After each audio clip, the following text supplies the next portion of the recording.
Churchill is persuaded that film can show that this is a war America should be fighting. If we're to capture the public imagination and their trust, we need a story to inspire a nation.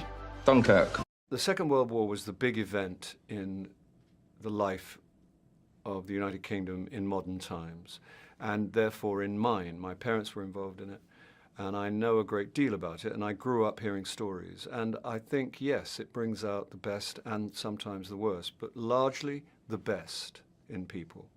That's the big story. That's the news. What happens, or at least what happened then in that particular situation in that particular part of the world. What happened was people demonstrated great courage and great kindness to one another.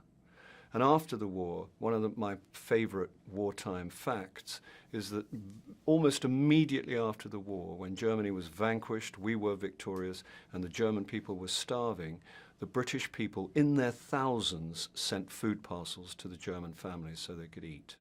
The thing about men who get sent away to war is that some of them don't come back at all. There's so many of us. They'll never get us all out. Mrs. Cole? Kurt? Where is she? Could someone please get Mr. Hilliard out of Dunkirk? I decided I wanted to be in this film very quickly because the script was just knockout, because it made me laugh, and because it also was very affecting and quite sad. So it's kind of got everything you want in a movie, really.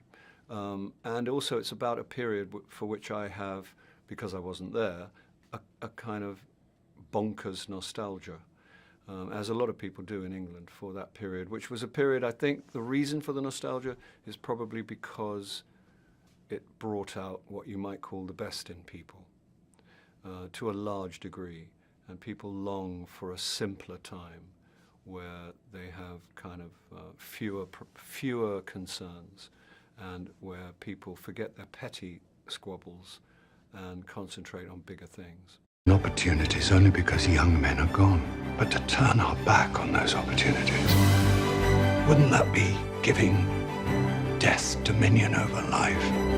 It was great working with Lona Scherfig. I've wanted to for a long time, and I was pleased to finally get there. She laughs at my jokes, which is a big part of what I consider to be a good director.